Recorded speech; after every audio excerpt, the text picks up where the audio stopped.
샬롬 샬롬 샬롬 샬롬 샬롬. 하나님 사랑합니다. 여러분 주 안에서 사랑합니다. 예, 오늘 타작마당에 써 있으니 호세아 9장 1절에서 17절까지 우리 함께 교독했습니다. 우리 한번 전체를 쭉 한번 살펴보도록 하죠. 어떤 말씀을 하고 있는지 봅니다.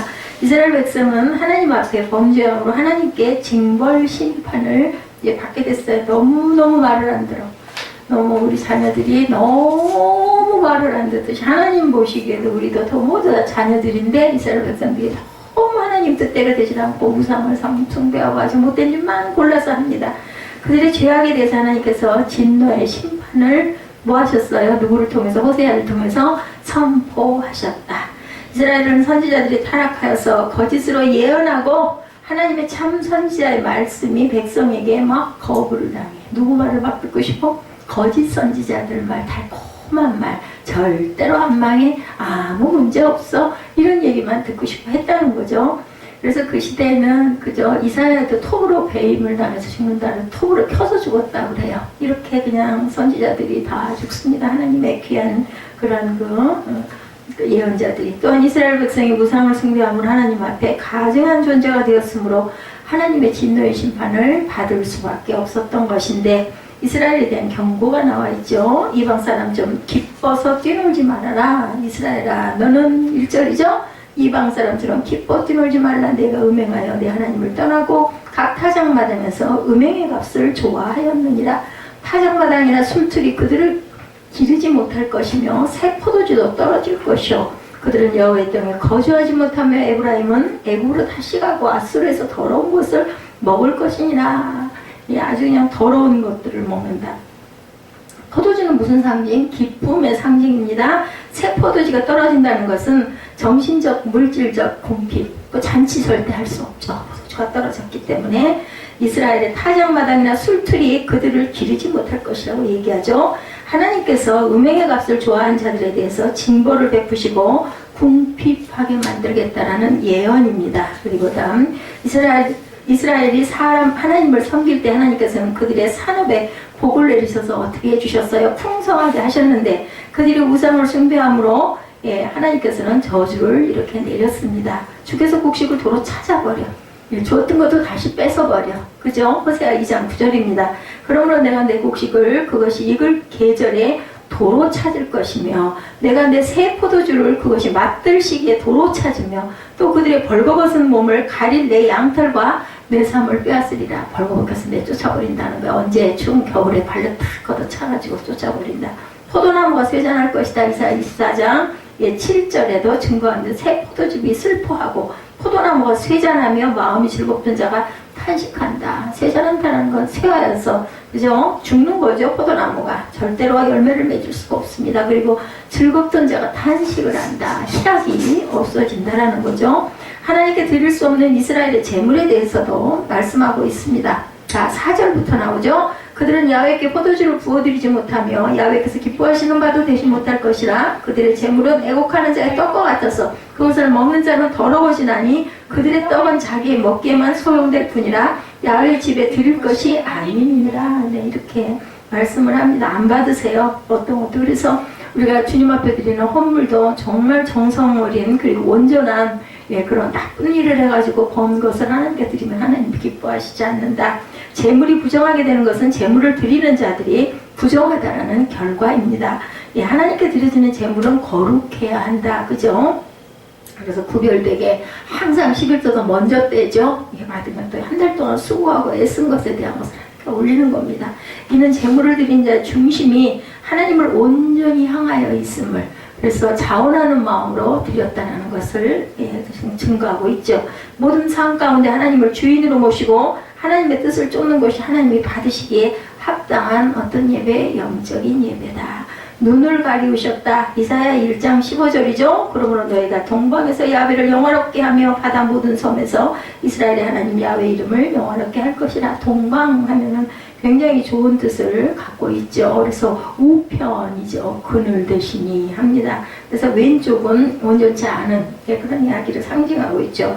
말씀의 기갈이 당했다. 아모스 8장 11절에 주야의 말씀이라고 보라. 날이 이를지라 내가 기근을 땅에 보내리니 양식이 없어 주림이 아니며 물이 없어 가람이 아니요 여호와의 말씀을 듣지 못하는 기갈이라고 말씀을 합니다. 그래서 보니까 5절에 너희는 명절날과 여호와의 절기날이 무엇을 하겠느냐. 보라 그들의 멸망을 피하여 할지라도 애굽은 그들을 모으고 노분 그들을 장사하리니 그들의 은은 귀한 것이나 실내가 덮을 것이요 그들의 장막 안에는 가시덤불이 커지리라. 형벌의 날이 이르렀고 보응의 날이 온 것을 이스라엘이 알지라. 선지자가 어리석었고 신의 감동하는 자가 미쳤나니 이는 내 죄악이 많고 내 원한이 큽니다. 성경에 별 말이 다 나오죠. 똥의 얘기도 구약에 보면 나오고 이제 미쳤다라는 이야기도 나옵니다. 멸망당할 이스라엘에 대해서 이렇게 말씀하셨죠. 하나님께서는 이스라엘 백성에게 명절일과 야외 절기에 너희들 뭐를 하겠느냐 질문을 하죠. 지금 읽었던 것처럼 이는 그들이 이방의 포로가 되면 야외 절기를 지킬 수 없음을 의미합니다. 아시고 계신 거죠. 그들이 가나안에 있을 때 자유롭게 절기를 지키며 즐거워할 수 있었지만 이방의 포로가 된 후에는 그러한 기쁨을 절대로 누릴 수가 없고 이방 그 신들에게 절할 수밖에 없습니다. 그렇죠? 뭐가 됐든 포로가 됐기 때문에 하나님께서는 이스라엘이 멸망을 피하여 갈지라도 애굽이 저희를 모으고 노분 저희를 장사할 것이다 말씀하고 죽일 거라는 거죠. 이는 이스라엘이 진멸당한 중에 살아남은 자가 있다 하더라도 이방의 포로가 되는 비참한 신세가 될 것이라는 예언을 호세아를 통해서 합니다. 노분 애굽의 수도로 매장지가 있던 곳이에요. 즉 이스라엘 백성이 애굽으로 끌려가서 돌아오지 못하고 그것에 묻히게 된다라는 그러한 예언을 합니다. 주께서 벌하신다. 이사야 10장 3절이죠. 벌하시는 날과 멀리서 오는 환난 때 너희가 어떻게 하려느냐. 누구에게로 도망하여 도움을 구하겠으며 너희의 영화를 어느 곳에 두려느냐. 진려와 형극이 난다. 이사야 5장 6절입니다. 내가 그것을 황폐하게 하리니 다시는 가지를 자름이나 북을 돋우지 못하여 찔레와 가시가 날 것이며 내가 또 구름에게 명하여 그 위에 비를 내리지 못하게 하리라 하셨다. 그래서 거짓 선지자들의 악행에 대해서 또한 말씀합니다. 8절에 에브라임은 나의 하나님과 함께한 파수꾼이며 선지자는 모든 길에 친 새 잡는 자의 그물과 같고 그의 하나님의 전에는 원한이 있도다. 그들은 기브아의 시대와 같이 심히 부패한지라. 야훼께서 그 악을 기억하시고 그 죄를 벌하시리라. 옛적에 내가 이스라엘을 만나기를 광야에서 포도를 만난 같이 하였으며 너희 조상들을 보기를 무화과 나무에서 처음 맺은 첫 열매를 본 같이 하였거늘 그들이 바알볼에 가서 부끄러운 우상에게 몸을 들이므로 저희가 사랑하는 우상같이 가증하였도다 라고 이렇게 말씀합니다. 그리고 11절에 보니까 에브라임의 영광이 새같이 날아가리니 해산하는 것이나 아이 베는 것이나 임신하는 것이 없으리 열매를 주시지 않겠다라는 그런 말씀을 합니다. 자, 그들은 하나님의 예언을 받아 진실을 말하는 게 아니라 자신들의 욕심을 채우기 위해서 하나님의 뜻과는 상관없는 거짓을 말하는 거짓 선지자들이 팔은 쳤다. 어리석고 욕심에 이끌린 백성도 거짓 선지자들의 달콤한 예언을 즐겨합니다. 하나님의 참 선지자의 예언을 거부하고 그들을 모하기까지 죽이기까지 누구도 예수 그리스도도 거짓 선지자들은 이스라엘에 평강이 있을 거라고 계속 외칩니다. 그들의 죄악에도 불구하고 그들에게 하나님의 심판이 임하지 않을 것을 말함으로 그들을 즐겁게 했어요. 속은 거죠. 선지자가 하나님의 뜻을 전해주지 못하는 이스라엘 사회는 죄악이 판을 칠 수밖에 없죠. 빛이 없는 곳에는 흑암이 덮을 겁니다. 선지자의 선포하는 하나님의 말씀이 백성들을 죄를 깨닫고 회개하게 만들어야 하는데 그러한 역할이 사라진 이스라엘 사회에는 자신들의 죄악을 깨닫고 하나님께 회개할 능력이 상실되어 버렸다. 그래서 우리가 성령께서 능력을 주시옵소서 하고 저희가 기도하죠. 자칭 선지자라는 미친 자가 증거되죠. 예레미야 29장 26절에도 여호와께서 너를 제사장 여호야다를 대신하여 제사장을 삼아 여호와의 성전 감독자로 세우시면 모든 미친 자와 선지자 노릇을 하는 자들을 목에 씌우는 나무고랑과 목에 씌우는 쇠고랑을 채우게 하심이거늘. 여기서도 미친 자라는 이야기를 합니다. 평강을 외치나 평강이 없다. 예레미야 6장 14절이죠. 그들이 내 백성의 상처를 가볍게 여기면서 말하기를 평강하다 평강하다 하나 평강이 없도다. 평강할 수가 절대로 없겠죠. 그리고 하나님 죄로 원한을 품은 선지자, 하나님께서는 이스라엘의 거짓 선지자들 하나님의 전에 대해 원한을 품었다고 말씀합니다. 이는 그들이 하나님과 참 선지자들에 대해 악감정을 갖고 있었음을 의미하죠. 이는 거짓 선지자들, 참 선지자들에 대한 핍박으로 나타납니다. 거짓 선지자들은 언제나 권력을 입히고 참 선지자를 항상 박해했다. 이러한 그들의 행위는 하나님께 대한 도전 행위고 하나님의 말씀을 선포하지 못하게 하는 사단의 도구로 사용이 됩니다. 바알의 선지자들에서 열왕기상 18장 19절입니다. 그런즉 사람을 보내 온 이스라엘과 이세벨의 상에서 먹는 바알의 선지자 450명과 아세라의 선지자 400명을 갈멜산으로 모아 내게로 나아오게 하소서. 그래서 한꺼번에 죽이는 역사가 나타나죠. 왕의 마음에 맞는 말만 합니다. 열왕기상 22장 6절에 이스라엘 왕이 이에 선지자 400명을 모으고 그들에게 이르되 내가 길르앗 나못에 가서 싸우랴 말랴. 그들이 이르되 올라가서 주께서 그 성읍을 왕의 손에 넘기시리라. 그래가지고 그만 아주 엄청난 싸움이 일어나고 그거로 인해서 엘리야는 그냥 나 죽겠다고 도망가가지고 들어 눕는 그런 사건이 일어난 거 여러분 아시죠? 그랬을 때 천사를 보내서 하나님께서 떡과 물을 먹여가지고 다시 올라가게 힘을 주시는 하나님입니다. 그래서 이스라엘의 임할 하나님의 진노와 심판에 대해서 마지막에 말씀을 하죠. 그래서 보니 13절에서부터 봅니다. 내가 뭔데 에브라임은 아름다운 곳에 섬긴 두루와 같으나 자식들을 살인하는 자에게로 끌어내리로다.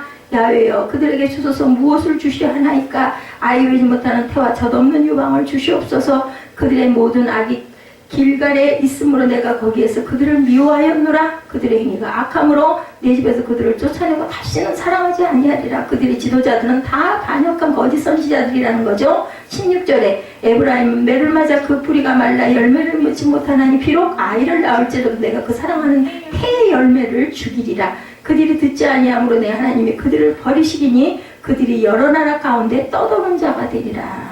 뭐가 돼요? 디아스포라가 되어가지고 나라도 없이 떠돌아다닐 것이다 라는 거죠. 신들이 성읍의 수요와 같다. 에르미야 11장 13절에도 유다야 내 신들이 내 성읍의 수와 같도다. 너희가 예루살렘 거리의 수대로 그 수치스러운 물건의 제단 곧 바알에게 분양하는 제단을 쌓았다. 이렇게 말씀합니다. 마귀에게 제사한다. 신명기 32장 17절에 그들은 하나님께 제사하지 아니하고 귀신에게 하였으니 곧 그들이 알지 못하던 신들 근래 들어온 새로운 신들 너희의 조상들이 두려워하지 아니하던 것이로다.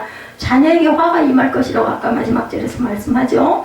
하나님께서는 에브라임의 영광에 세 가지 날아갈 것임을 말씀하시면서 해산함이나 아이뱀이나 잉탐이 없을 것이다. 그리고 또한 그렇다 하더라도 어떻게 된다고 해요? 그들을 뿌리가 말라 열매를 맺지 못하나니 비록 아이를 낳을지라도 그 사랑한 태 열매를 죽여버리겠다라고 말하죠. 14절에는 아이를 맺지 못하는 태와 젖없는 유방을 너희들에게 주겠다라고 말씀을 합니다. 17절에 그래서 그들이 안 듣기 때문에 내 하나님이 그들을 버려버렸다. 그들이 여러 나라 가운데 떠돌아다닐 것이라고 말씀을 합니다. 내 자녀가 태의 열매는 뭐예요? 하나님께서 주시는 아주 축복이라는 거죠. 근데 그 모든 것들을 다 말려버리겠다라는 거죠. 모든 영광이 헛되이 돌아갈 것이다. 하나님께서 아브라함을 부르셔서 축복을 언약하실 때도 뭐를 주시겠다고 많은 자손을 주시겠다고 말씀하죠.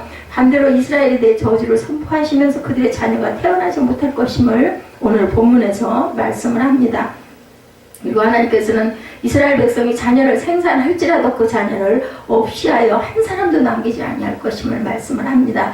어미와 자식이 함께 부서진다고 호세아 10장 14절에도 그러므로 너희 백성 중에 요란함이 일어나며 내 산성들이 다 무너지되 살만의 전쟁의 날에 베다벨을 무너뜨린 것 같이 될 것이라. 그때 어머니와 자식이 함께 부서져도 다 무슨 뜻이에요? 죽는다는 거죠. 청년들을 멸절해버리겠다. 예레미야 9장 21절에도 무릇 사망에 우리 창문을 통하여 넘어 들어오며 우리 궁실에 들어오며 밖에서는 자녀들을 거리에서는 청년들을 멸절하려 하느니라.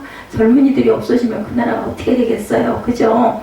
열국 가운데 유리하는 자, 떠도는 자가 된다고 마지막 절에 말씀하셨죠. 17절에 하나님께서는 이스라엘 모든 악이 길갈에 있으므로 거기서 저희를 미워하셨다라고 말씀하시면서 그들의 행위의 악함을 인하여 하나님의 집에서 그들을 쫓아내고 다시는 사랑하지 아니할 것이라고 말씀을 하시면서 길갈은 이스라엘 백성이 가나안을 정복하기 위해 요단강을 건넌 후 하나님께서 이스라엘과 언약을 갱신하신 곳인데 후에는 베델과 함께 우상숭배지의 중심지가 되어버리고 말았어요.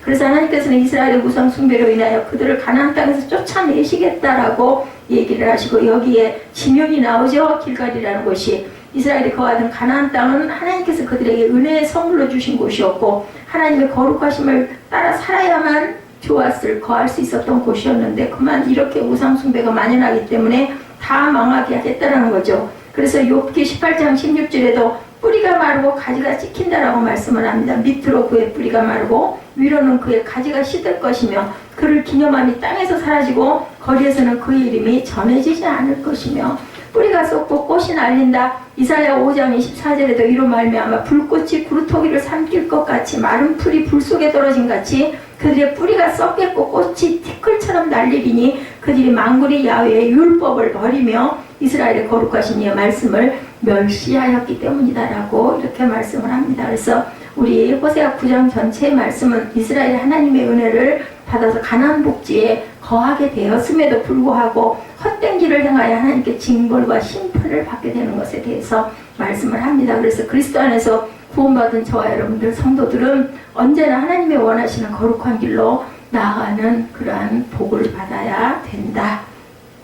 난을 제기하는 집들이 많죠. 저도 요즘에 안에다 마루에다 들여놓고 그 난 한 그루를 왠지 모르게 그런 생각도 또 하면 그 온전치도 못할 수도 있는데 그래도 그 난이 거의 10년 이상을 그 자리에 있다 보니까 그리고 꼭 보면은 봄에 꽃이 피더라고요. 아주 예쁘게 노란 꽃이. 그래서 그게 이제 정이 가가지고 열심히 가꿉니다. 뭐 제가 돌보는 거는 뭐 전문적으로 돌보는 것도 아니죠. 근데 정말 난을 귀하게 여기는 분들은 난이 한 그루에 뭐 1억짜리도 있다고 그러죠. 굉장히 비싼 난도 많다고 그러고 깜짝 놀랄 정도로 무슨 1억이야. 근데 아주 그 난에 대해서 그 사랑을 하는 사람들은 그런 것을 그렇게 아까워하지 않는 것 같습니다. 또 돌도 그렇죠. 수석, 수집가들. 예, 그래서 어떤 난 전문가가 어느 섬에 가서 아주 희귀한 난 한 그루를 발견했다고 합니다. 그의 반가움은 말로 이루다 표현할 수가 없어요. 난에 미친 거죠. 한마디로 얘기해서. 그는 그 난을 구해가지고 집으로 가지고 왔어요. 그런데 집에 가지고 와보니까 그저 평범한 한 잡초로 변해 있었다고 그래요. 그렇게 귀하게 애를 써서 가지고 왔는데 그가 원하는 것은 이 희귀한 난을 많이 번식시키고 싶어가지고 집을 정성껏 갖고 왔는데 그런데 그 희귀한 난은 그만 없어지고 말았어요. 그는 그것을 어떻게 했을까? 아깝지만 할 수 없이 잡초로 변한 그 난을 어떻게 하겠어요? 버릴 수밖에 없었다고 그래요. 오늘 본문 요절을 고르라고 한다면 10절 말씀입니다. 뭐라고 말씀하세요? 옛적에 내가 이스라엘 만나기를 광야에서 포도를 만남같이 하였어요. 너희 열조보기를 무화과 나무에서 처음 맺힌 첫 열매를 봄같이 하였거니. 이렇게 귀하게 여겼다는 게 어떤 한 사람이 섬에서 난을 갖고 왔던 그 마음처럼 하나님께서 처음 이스라엘 백성들을 만났을 때 반가움은 마치 아무런 생물이 없는 거친 광야에서 포도가 열려있는 한 포도나무를 발견한 것 같이 그 귀하게 여겼다.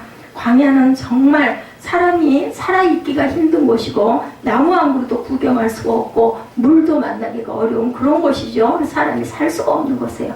혹시 있다면 잡초나 가시나무가 있을 뿐입니다. 그런데 그곳에 아주 탐스러운 한 그루의 포도나무가 있고 거기 열매가 맺혀 있다고 우리 한번 상상을 해봅시다. 그런 포도나무는 귀해서 얼른 먹지도 못하겠죠. 너무나 아깝고 귀하겠죠. 무화과 나무를 생각해보면 무화과 나무는 한 번 심으면 5, 6년이 지나야 첫 열매가 맺힌다고 해요. 지금까지 한 번도 열매가 맺힌 적이 없었어요. 그런데 어느 날 농부가 나가보니까 첫 열매가 하나 열려 있습니다. 이 첫 열매는 너무 아까워 먹지를 못해요. 너무 귀해서. 왜냐하면 그 첫 열매는 그냥 먹어버리기가 너무 귀한 그런 열매이기 때문이죠. 그래서 우리 옛말에 그런 말이 있어요. 안 먹고 애끼면 뭐가 된다고 그래요? 똥이 된다고 그러죠? 하나님께서 보시기에 이스라엘 백성들은 참으로 귀한 족속들이었습니다. 예, 다른 족속들은 무엇이 거룩한지 몰랐어요. 거룩이 뭔지 몰랐다는 거죠. 우상을 섬기고 자기 욕심대로 사는 그러한 사람들이었습니다. 그러나 이스라엘 족속들은 죄가 무엇인지를 아는 사람이었다라는 거예요. 그래서 예수를 믿는 사람과 안 믿는 사람은 무슨 차이가 있다? 회개를 할 수 있는 그런 특권을 가지고 있습니다. 그걸 깨달을 수가 있다라는 얘기입니다. 그들이 하나님의 말씀에 순종해서 사는 삶을 하나님 자신이 보셔서 너무나 대견스럽고 너무 귀했어요. 예, 그래서 하나님께서는 이 귀한 족속들이 더 많아지도록 가나안 땅으로 옮겨주신 거예요. 땅을 거기 가서 너희들 그 땅을 정복하고 살아라. 그리고 출애굽을 시켜줬죠. 그죠? 하나님께서 이 귀한 백성들을 애굽에서 파서 가나안 땅에 옮겨 심으신 거예요. 나는 한 그루를 그렇게 귀하게 여긴 것처럼 포도나무 한 그루를 귀하게 여긴 것처럼. 그런데 이상한 것은 이들을 가나안 땅에 옮겨 놓자마자 뭐가 돼버렸어요? 예, 그냥 아주 그 똥이 돼버렸어요. 그죠? 잡초가 돼버렸어요. 그리고 포도도 온전하게 맺힌 포도가 아닌 그냥 돌감나무 같은 그런 게 돼버렸다. 다시는 열매를 맺지 않을 뿐더러 아주 잡초가 되어버려서 쓸모가 없게 됐습니다. 아깝지만 파서 버려야 되겠죠. 예, 왜냐하면 이것은 더 이상 하나님이 원하시는 나무가 아니기 때문에, 열매 맺는 것이 아니기 때문에. 오늘 본문 말씀은 타작마당에서부터 시작을 합니다. 타작마당은 어떤 곳이에요? 저는 어렸을 때 그 타작하는 마당을 많이 봤어요. 시골에서 큰 농석을 펴놓고 엄청 시끄러워요. 거기다가 그 벼를 뭐 해가지고 이렇게 배에서 쭉 쌓아놨다가 마르면 갖다가 이렇게 탈곡기라고 그러죠. 그럼 막 돌리면 거기서 막 떨어져요. 그 씨가, 그러니까 껍질도 벗겨지지 않은 벼가. 그리고 이제 그 지프로 쓰죠. 나머지 그 나무는. 그래서 타작 마당을 많이 봤습니다. 이스라엘도 이렇게 타작을 하는 마당이 있었다라는 것이 시끄럽습니다. 그들은 술을 마시고 뛰놀며 남자가 어울려 음란한 짓을 하는 완전히 미친 광란의 파티를 하고 있었어요. 이 타작 마당에서. 이 타작하는 마당이 이런 곳으로 변했다는 거예요. 이것은 바로 이방인의 풍년 제사였습니다. 그 타작 마당에서. 하나님께서는 이스라엘 백성들을 이곳에 심으신 것은 이런 걸 보라고 심은 것은 아니었다. 그들에게는 하나님께서 주신 특별한 감사의 방법이 있었습니다. 모두 하나님 앞에 둘러서서 두 손을 모으고 하나님 올해도 우리들이 살 수 있도록 이 귀한 양식을 주시니 감사합니다. 감사의 예배를 드려야 됐어요. 기도하고 난 후에 기쁘고 감사한 마음으로 영광 돌리는 감사의 찬송을 하나님께서는 받기를 원하셨다라는 거죠. 그러나 이스라엘 백성들이 하는 짓은 하나님을 모르는 자들과 전혀 다를 바가 없이 오히려 더나 심하게 우상들을 숭배하는 그런 짓을 했다. 아주 귀한 난인 줄 알고 심었는데 나타난 것은 무가치한 잡초가 되어버렸다는 거죠. 그래서 하나님께서는 이 타작마당에서부터 시작해서 그들이 더 이상 가나안 땅에 있을 수도 없고 결국 자기들이 원하는 대로 이방인에게 돌아가야 할 것을 선언을 하시는 거예요. 오늘 본문이. 그들이 그토록 원하는 것이 바로 이방인들과 같아지는 것이었기 때문에 내가 너희를 버려버리겠으니까 네 알아서 해라니까 버림을 받은 거예요. 그토록 그들이 부러우면 그들을 따라가라. 너 변질됐으니까 이제 이 무리에는 들어올 수가 없다라는 겁니다. 하나님께서 이 변질된 이스라엘에게 다시는 영광이 회복되지 않을 것이다 라고 선언을 호세아를 통해서 하시죠. 마치 새가 푸드득 날아가고 난 후에 다시 돌아오지 않은 것처럼 이스라엘의 영광도 한 번 날아가고 나면 다시는 회복되지가 않을 것이다. 그 이유는 그들이 참으로 귀한 것을 업신여기고 멸시했기 때문이다. 타작마당의 행실이죠. 이스라엘이 변진되는 모습을 단번에 볼 수 있는 것은 그들의 타작마당이었는데 이스라엘 백성들에게 가장 중요한 세 절기에 너무나 잘 아는 무교절, 오순절, 수장절이죠. 오순절이 성령 강림을 해가지고 그죠? 맥추절이 오순절로 나타납니다. 이 세 절기는 모두 추수와 관계가 있어요. 그죠? 무교절은 초원 보리를 추수하는 때이고 오순절은 보리 추수를 마친 때이고 수장절은 가을 추수를 마친 때로 나타납니다. 그러나 이 세 절기는 모두 이스라엘 백성들의 구원과 연결되는 날이기도 했어요. 무교절은 그들이 애굽의 장자를 죽이는 재앙에서 뭐 했어요? 구원받은 패스오버가 일어났던 그러한 절기. 오순절은 그들이 신의 산에서 율법을 받았던 날이고 나중에는 무슨 사건이 일어나요? 성령이 강림한 그러한 절기였죠. 수장절에는 그들이 광야 40년 동안 하나님께서 지켜주심으로 특히 반석을 쳐서 거기서 물을 주심으로 구원받은 날을 기념하는 절기였다. 이스라엘 백성들의 중요한 것은 추수 자체가 아니고 그들에게 중요한 것은 하나님의 구원이었습니다. 그들은 하나님의 구원을 기뻐하는 사람들이죠. 아니 생명을 주시고 죽을 걸 살려주셨는데 얼마나 기쁘고 감사하겠어요. 처음으로 보리를 추수하는 때는 6월절 어린 양의 피로 구원받은 것을 기뻐하고 감사하고 보리 추수가 다 끝났을 때 시내산에서 하나님과 언약을 맺음으로 하나님의 백성 된 것을 또한 기뻐하고 가을 추수가 끝났을 때는 하나님께서 광야 40년 동안 그들을 지켜주시고 인도해 주신 것을 감사하는 감사의 절기들이었다는 거예요. 그런데 그 구원에는 추수의 풍성한 곡식이 뒤따르므로 하나님께서 베푸신 구원의 풍성함을 더 실감하게 했다. 풍성하게 먹을 것까지 주셨어요. 그죠? 그 구원도 이루었는데 살 수 있게 뭐를 주신 거예요? 복을 주신 거예요. 그들에게 중요한 것은 하나님의 구원이었고 그 구원은 말로만 기뻐하는 구원이 아니어야 해요.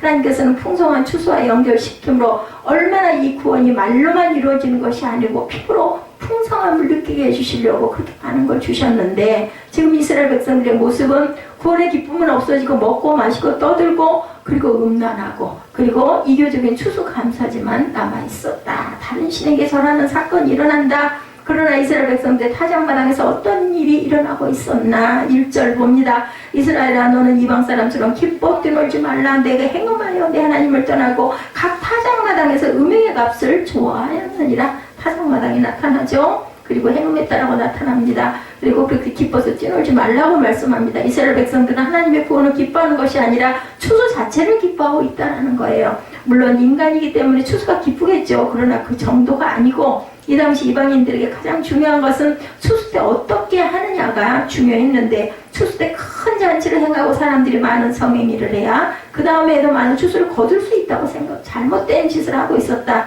이것이 가나안 족속들의 추수법이고 바알의 추수법이었어요.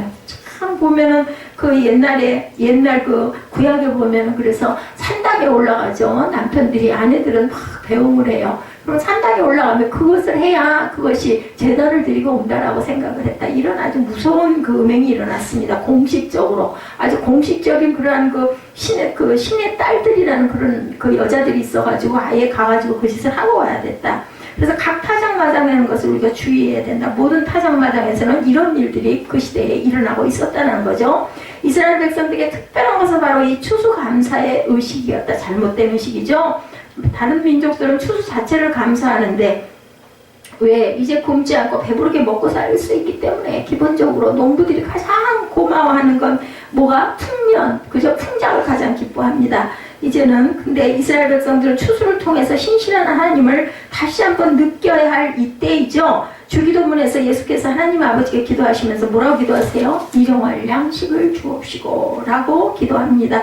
그런데 아무것도 먹을 것이 없을 때 그야말로 한 끼 양식이 얼마나 귀할까. 그렇습니다. 그런데 직장이 있고 은행에 조그만 돈이 있고 양식이 넉넉한 사람에게 있어서 일용할 양식이라는 것은 아무것도 아니에요. 당연히 뭐 아무 때고 먹고 싶으면 먹을 수 있는 그런 것이라는 거죠. 그래서 일용할 양식에 대한 기도를 소홀히 하는 사람들이 굉장히 많은데, 한 끼의 식사는 단지 한 끼 식사로 끝나는 것이 아니라는 거예요. 바로 이 한 끼의 식사를 통해서 매 순간 하나님이 우리를 지키고 계시고, 오늘만이 아니라 내일도 모레도 모든 세상의 마지막 날까지 그 일용할 양식이 이어져서 우리가 걸어갈 수 있는 것이라는 것을 우리가 깨달아 알아야 된다는 거죠. 그리고 예수님이 말씀하시죠. 사람이 떡으로만 살 것이 아니요 오직 하나님 입에서 나오는 말씀으로 살 것이라.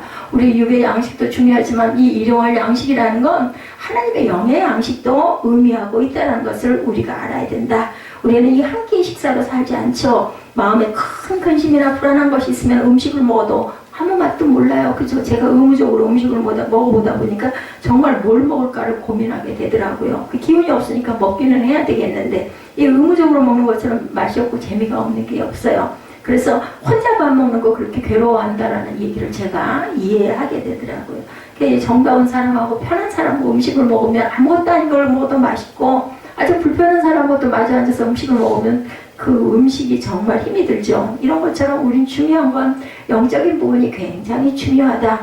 단지 한 끼의 식사로 사는 게 아니죠. 하나님께서 우리 마음에 은혜를 주시고 믿음을 주셔서 그것으로 한 끼의 식사를 감사하면서 먹을 수가 있는, 그럼 뭐를 주셨어요? 가족을 그래서 주신 거예요. 함께 모여서 밥을 먹고 함께 모여서 잠을 자고, 그리고 각자의 일터로 나가라고 이렇게 공동체 생활을 가정에서부터 그리고 또한 교회로 이어주시죠.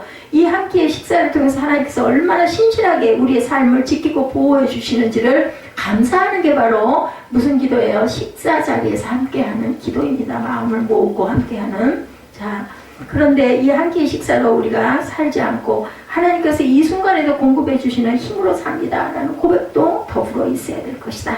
하나님께서는 이스라엘 백성들이 추수해서 거두어들인 양식을 음행의 값이라고 말씀합니다. 원래 이스라엘 백성들이 추수한 것은 구원의 선물이었는데 그것이 그만 변질돼서 음행의 값이 되고 말았다. 1절 이하에 내가 행음하여 내 하나님을 떠나고 각 타작마당에서 음행의 값을 좋아하였느니라. 음행의 값이라는 것은 뭘까요? 자, 누구의 나쁜 꾀에 빠져가지고 정말 아주 정말 불쌍한 청소년들, 그런 경우들이 많죠. 율락가로 빠져들어가가지고, 예, 그리고 막 돈에 팔리고 또 팔려서 또 팔리고, 이런 아주 그 무서운 일들이 일어나는 것을 우리가 가끔 뉴스에서 보기도 합니다. 모든 것을 결국은 다 빼앗겨버립니다. 자기 손에 들어오는 것은 정말 아무것도 없고 그래서 목숨을 연명하는 정도밖에 안 된다고 그러죠. 이렇게 팔려다니다 보면 빚은 점점 눈덩이처럼 불어나가지고 나올 수가 없는 그런 상태가 되어버리는 그러한 아주 그 불쌍한 경우가 되어버리죠. 추수한 것은 농사에서 얻은 것이에요. 중요한 것은 이것을 어떤 자세로 얻었느냐 하는 게 중요한데, 하나님께 감사하는 마음으로 농사를 지었으면 그것은 하나님이 주신 선물이 되는 겁니다. 너무도 아름다운 하나님의 축복이죠. 근데 그들이 바르게 잘 보이고 추수가 잘 된다고 해서 이방인들이 하는 식으로 똑같이 했어요. 타작마당에서 그 나쁜 음란의 파티를 열고 그렇게 해서 얻은 것은 하나님의 복이 아니고 율락 여성들이 음란한 짓을 해서 벌어들이는 음행의 값이 돼버리고 말았다. 우리는 얼마나 많은 돈을 벌었느냐 하는 것을 중요하게 생각하지만 하나님께서는 얼마나 많은 돈을 벌었느냐, 얼마나 많은 헌금을 바쳤느냐가 중요하지 않다라는 것. 중요한 것은 은혜죠. 우리가 모든 것을 믿음으로 해야 하고 하나님의 은혜로 해야 하고, 믿음은 하나님은 나의 모든 삶을 책임져 주신다라는 고백이 돼야 된다라는 거죠. 장사를 해도 감사하는 마음으로, 공부를 해도 감사하는 마음으로, 아버지가 나에게 일용할 영의 양식, 육의 양식을 주셨기 때문에 내가 이걸 할 수 있습니다 하는 그런 고백이 돼야 우리가 추수를 온전하게 한 추수가 된다. 그래서 만일 우리가 세상 사람들이 하는 것과 똑같이 속이고 거짓말하고 뇌물을 쓰고 술을 사주면서 돈을 벌면 그것이 음행의 값이 된다는 것을 또한 우리가 알아야 된다. 사람들은 이 차이를 구분하지 못해요. 그래서 우리나라 말에는 모처럼 벌어가지고 모처럼 쓰면 된다. 하나님의 법은 그게 아니다라는 거죠. 하나님은 우리의 헌금을 받으시는데 관심이 없으세요. 우리의 삶과 우리의 마음을 받으시고 싶어 하고 그것의 열매가 우리의 11조로 헌금으로 나타난다라는 것. 우리는 우리의 삶과 우리의 예배를 자꾸 분리시킵니다. 그런 걸 많이 하죠. 예배는 예배고 삶은 삶이지 그렇게 하면 안 된다. 사무엘아, 자꾸 눈에 들어오네. 더러우면 예배도 더러워집니다. 깨끗지 않은 삶을 살면서 아무리 거창한 예배를 드린다고 해서 그것은 거룩한 예배가 될 수가 없고 더러운 예배일 수밖에 없다. 이게 바로 음행, 타작마당에서 음행하는 모습이다.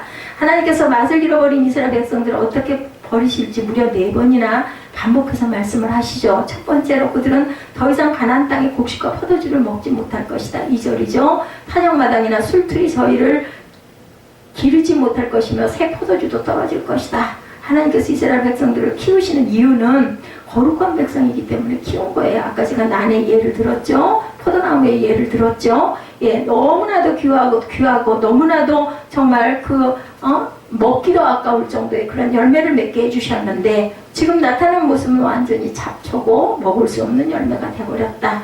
그래서 비싼 곡식과 포도주를 줘서 키울 필요가 이제는 없다라는 거예요. 두 번째, 그들은 자기 이방의 포로가 되어갈 것이다. 3절이죠. 저희가 야훼 땅에 거하지 못하며 에브라임이 애굽으로 다시 가고 아수르에서 더러운 것을 먹을 것입니다. 거룩한 것이 아니죠. 야훼 땅은 거룩한 백성들을 살게 하는 곳입니다. 그것이 바로 여호와의 땅입니다. 지금 이스라엘 족속들은 거룩하지 않으니까 여기에 있을 필요도 없고 자격도 없다. 그들은 애굽으로 다시 돌아가야 된다. 애굽으로 돌아간다는 것은 그들이 다시 포로 상태로 되돌아간다는 뜻이에요. 자유가 없어집니다. 실제로 그들은 어디로 포로로 됐어요? 아수르의 포로로 잡힙니다. 그것은 율법적으로 더러운 음식을 먹게 되고 말죠. 다시 말해서 율법에서 금지하고 있는 음식만 먹게 되는 겁니다. 돼지같이 살아온 사람은 돼지 먹이를 먹어야 된다. 돼지같이 산 사람이 사람 그 음식을 먹을 수가 없다는 거죠. 하나님의 백성이면서도 이런 더러운 짓을 하고 자기 욕심을 채워주면서 헐떡이는 자들을 귀하게 대접할 필요가 없다. 돼지우리에 차놓아서 돼지가 먹는 것을 처먹도록 해야 된다라는 거예요. 그러나 우리가 생각해 볼 때 우리가 이 세상에 얼마나 하나님의 백성답지 못하게 살아왔나. 우리는 거의 세상 사람들과 같은 수준에서 살 때가 너무너무 많지 않은가. 그런 우리의 모습에 대해서 하나님께서는 왜 너희 자신을 가치를 알지 못하고 그렇게 추한 수준에서 살려고 하느냐 하고 마음 아파하신다라는 거죠. 너무도 많은 하나님의 마음을 아프게 한 저와 여러분들이다. 그 이유는 이 세상 사람들을 두려워하고 한편으로는 그들처럼 자유롭게 살고 싶기도 해요. 보면 정말 그럴듯해 보이죠. 먹음직하고 보암직한 그러한 세상의 모습이기 때문에 나도 모르게 자꾸 그쪽으로 눈이 가고 그쪽으로 마음이 기울어진다. 그것이 돼지 같은 인생이다. 그런 자신에 대해서 비통해하고 부르짖지 않는다. 그렇지 않으면 축복이 빼앗길 날이 올 것이라는 오늘 말씀입니다. 세 번째로 하나님께서는 그들이 드리는 제사를 막아야 되겠다라고 말씀하죠. 4, 5절이죠. 저희가 야훼께 전제를 드리지 못하며 야훼 기뻐하시는 바도 되지 못할 것이라. 저희의 재물은 거상 입은 자의 식물과 같아서 무릇 그것을 먹는 자는 더러워지나니 저희의 식물은 자기 먹이에만 소용될 뿐이라 야훼 집에 드릴 것이 아님이니라. 너희가 명절일과 야훼 절일에 무엇을 하겠느냐. 사무엘아 난방 좀 꺼줄래? 이스라엘 백성들이 하나님께 드리는 전제는 이미 우상에게 드리고 난 찌꺼기를 드리는 제사였습니다. 어떻게 이 포도주가 하나님께 기쁨이 될까? 찌꺼기를 드리는 걸 하나님이 어떻게 받으실까? 이것은 마치 상을 당한 자들의 식물과 같아서 하나님께 기쁨이 될 수가 없다. 우리는 이 말씀을 보면서 초상집의 음식은 부정하구나, 먹어서는 안 되겠구나, 이렇게 해석해서는 안 된다라는 겁니다. 구약의 율법에서 상을 당한 자의 식물이 부정하다는 것은 거룩의 개념을 가르쳐주기 위한 정신이라는 것을 또한 우리가 기억해야 된다. 이 당시에는 세균이나 박테리아의 존재를 모르기 때문에 왜 죽은 짐승의 고기를 먹어서는 안 되는지 그들은 몰랐어요. 그래서 하나님께서는 죽은 짐승이나 죽은 자의 집에 대한 특별한 격리를 통해서 거룩의 개념을 이렇게 알려주셨다는 것을 우리가 알아야 된다. 그런데 이스라엘 백성이 우상에게 바치며 다시 하나님께 바치는 더러운 포도주의 제사는 하나님께 정말 역겨운 것이며 분노케 하는 제사가 그냥 듣기만 해도, 우리가 읽기만 해도 뜻을 알겠죠. 그런 걸 드릴 수가 없죠. 그래서 하나님께서 이런 제사를 드리지 못하게 하기 위해서 이들을 멀리 이방 나라로 쫓아버리겠다라고 말씀을 한 거예요. 네 번째로, 혹시 그들이 재앙을 피하여 도망친다 하더라도 결코 성공하지 못할 것이라고 6절에 말씀합니다. 보라, 저희가 멸망을 피하여 갈지라도 애굽은 저희를 모으고 노분 저희를 장사하리니 저희의 은보물은 찔레가 덮을 것이요 저희 장막 안에는 가시덩불이 퍼지리라. 그리 도망칠 수 있는 것이 어디냐? 애굽인데, 애굽은 그들이 늘 마지막 보루로 의지하던 것이죠. 그러나 애굽이 그들의 피난처가 되지 못합니다. 여기 노브는 북애굽의 옛 이름이에요. 노비라는 곳은. 결국 그들은 북쪽 애굽까지 도망을 쳐서 배반을 당해서 몽땅 죽임을 당하게 된다라는 그러한 뜻입니다. 하나님의 진노를 피할 길이 없다. 그 모든 이유는 그들이 독특한 맛을 잃어버렸기 때문에 하나님의 백성에게는 귀한 맛이 있어요. 그것은 그들이 이 세상에서 잘 사는 것보다 하나님의 구원을 더 기뻐하는 그러한 마음들이 변질이 되어버렸다. 선지자의 거짓 증거에 대해서도 나타나죠. 이제 7절이죠. 형벌의 날이 이르렀고 보응의 날이 임할 것을 이스라엘이 알지라. 선지자가 어리석었고 신에 감동하는 자가 미쳤나니 이는 내 죄악이 많고 내 원한이 큼이라. 오죽이나 하면 미쳤다라는 표현을 쓸 것인가. 이미 형벌의 날이 이르렀고 보응의 날이 임했다. 이제 얼마 남지 않아서 모든 일이 일어날 것이다. 그러나 아무도 이 사실을 인정하고 싶지가 않아요. 그 이유는 선지자들이 미쳤기 때문이다. 학자들 사이에서 여기서 말하는 선지자가 참 선지자냐 거짓 선지자냐 논란이 많습니다. 자, 참 선지자라고 해석하는 자는 참 선지자가 있기는 해도 워낙 이스라엘 백성들이 이들의 말을 무시하고 거부하기 때문에 이들이 어때요? 그죠? 바보나 미친 사람처럼 취급을 당한다는 뜻으로 해석되기도 하고, 여기서 말하는 선지자가 참 선지자인지 그것을 알 수는 없어요. 그럴 수도 있고 아닐 수도 있어요. 이들은 다 거짓 선지자들인데, 여기서 어리석다라는 것은 더 이상 도덕적인 교훈을 줄 수 없다라는 뜻으로 해석이 됩니다. 선지자들이 바보예요. 그들은 미친 자들이었습니다. 하나님의 영으로 예언하는 자들이 아니고 듣기 좋은 말만 하는 그런 미친 자들이다. 그러나 참 선지자는 절대로 미칠 수가 없고 어리석을 수도 없습니다. 뭐를 내놓고 예언을 합니까? 목숨을 내놓고 예언을 하기 때문에 한 사람이라도 오면 그냥 돌려보내서는 안 되고, 죄인들이 편안하게 자신의 길을 갈 수 있도록 듣기 좋은 소리나 해서 돌려본다라면 미친 사람이죠. 이 사람이 죽을 수밖에 없는 사람은 아우 자기 당신 건강합니다 라고 막 이런 얘기를 해주는 건 미친 사람이라 그런 얘기를 한다는 거죠. 입에서 나오는 신음소리가 나오고 이를 갈게 해야 된다. 미친 설교자의 특징은 1시간 내내 설교를 들어도 무슨 소리를 하는지 도저히 알아들을 수 없는 것. 절대로 사람 마음들의 그 마음을 상하게 하는 말을 절대 하지 않는다는 것. 이것을 우리가 알아야 된다. 자, 어떻게 해서 이런 일이 일어나겠나. 7절 끝에 이는 내 죄악이 많고 내 원한이 큼이니라. 그들이 죄악이 많고 원한이 크기 때문이라고 합니다. 그들의 지은 죄가 너무 많기 때문에 하나님께서 이미 그들을 버리시기로 작정했다. 여기서 죄악이 많고 원한이 크다는 말은 너무나 많은 사람들을 마음에 아프게 했기 때문에 회개시키지 않기로 이제 작정을 하셨어요. 그렇게 되면 어떻게 돼요? 바른 말씀을 들을 기회를 봉쇄당하기 때문에 멸망당할 때까지 자기가 옳다라고 여기게 된다. 그래서 만일 내가 죄를 짓고 악한 길에 들어섰는데도 그 주간에 교회에서 위로의 말씀을 듣고 은혜의 말씀을 듣는다면 내 죄가 너무 많기 때문에 하나님께서 나를 완전히 버리시기로 작정을 하셨구나 라고 생각하면 틀림이 없다. 죄 짓고 왔어. 교회에는 가야지. 근데 교회에서도 또 달콤한 말을 들어요. 그럼 나 잘못한 게 없어. 이렇게 된다. 그럼 이 버림을 받았다라는 그런 뜻입니다. 8절에 에브라임은 내 하나님의 파수꾼이여는 선지자는 그 모든 행위에서 잡는 자의 금을 갖고 또 하나님의 전에서 원한을 품었도다 라고 말씀합니다. 우리가 잘못된 것을 깨달아 알아야 예외에서 우리가 은혜를 받는다는 것을 잊지 말아야 된다. 본문에 선지자라는 주어가 생략되고 있어요. 그러면 선지자는 에브라임이 하나님의 파수꾼이라고 번역할 수 있는데, 그런 의미가 선지자는 파수꾼이고 이스라엘 사회의 위험을 경고하는 것이 그 임무였다라는 겁니다. 이스라엘의 위험은 도덕적인 타락이에요. 그러나 선지자들은 무서운 올무였습니다. 사람들로 하여금 결사적으로 바른 길로 돌아가지 못하도록 하는 올무가 되어버렸다. 왜냐하면 선지자들이 괜찮다고 하기 때문에 사람들이 빠져나오지 못하고 거기 있다가 망하기 때문에 이렇게 되어버렸어요. 하나님께서는 이스라엘의 부패상을 언제와 같다고 그래요? 자, 기브아 시대 같다라고 합니다. 기브아 시대는 이스라엘이 가장 무섭게 타락했을 때예요. 기브아 시대에 일어난 일은 어떤 레위인에게 첩이 있었는데, 베냐민 족속이 있는 기브아에 갔을 때 동네 청년들이 달려와서 남자를 강간하려고 하죠. 그때 그 레위인이 자신의 첩을 그들에게 내어주었더니 밤새도록 강간을 하고, 그리고 새벽에 그 여자를 죽였어요. 그것이 바로 기브아의 날입니다. 예, 동성연애라는 것은 철저하게 하나님을 우롱하고 무시하는 짓이에요. 남자와 행을 하려고 그랬죠.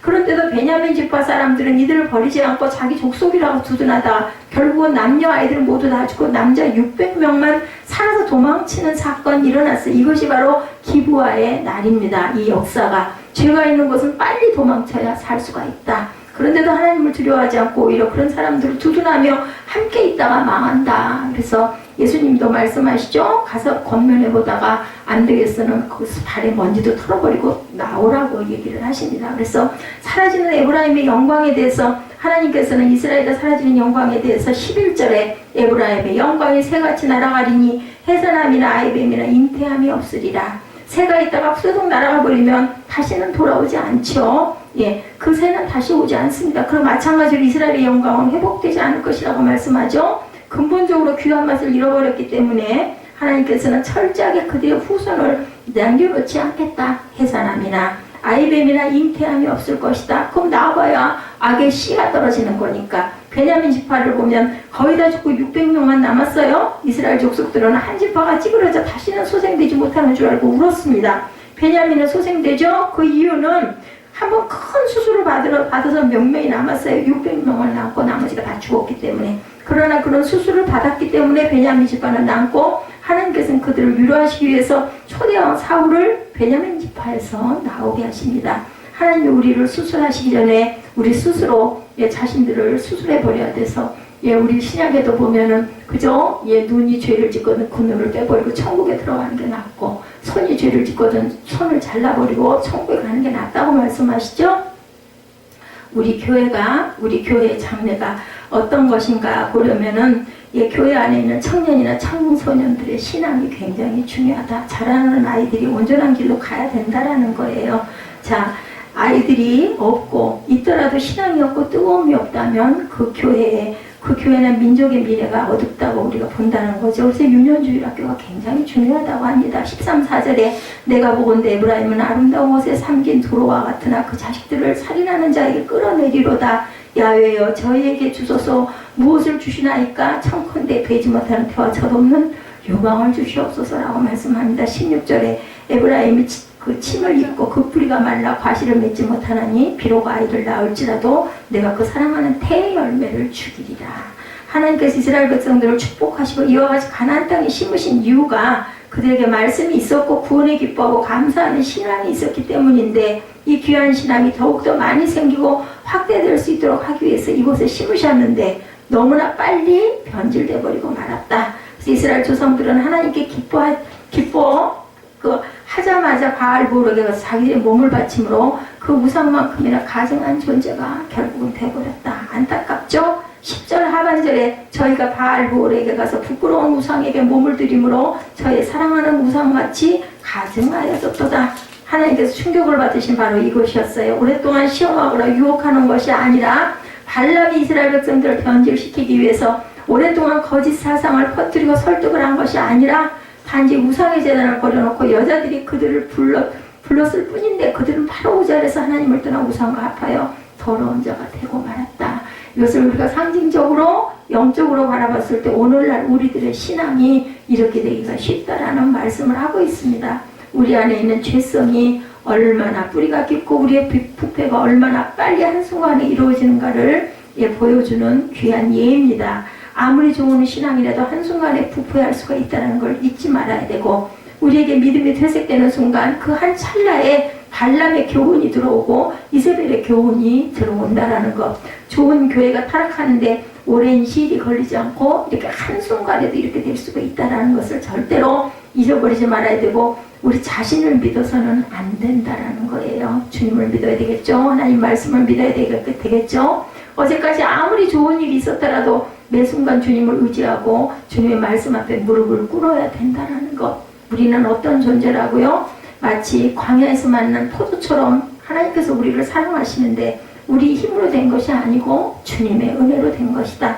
그럼에도 불구하고 너무나 아름답게 보시고 기뻐하세요. 그러나 우리가 이 가치를 모르고 세상 사람들이 성공하고 잘 사는 것만 보고 그것을 비교하고 따라가면 모든 존귀함을 잃고 빼앗기게 된다는 것. 사람을 두려워해야 되고 하나님 한 분만을 의지하고 모시는 저와 여러분이 되시기를 주님의 이름으로 축복합니다.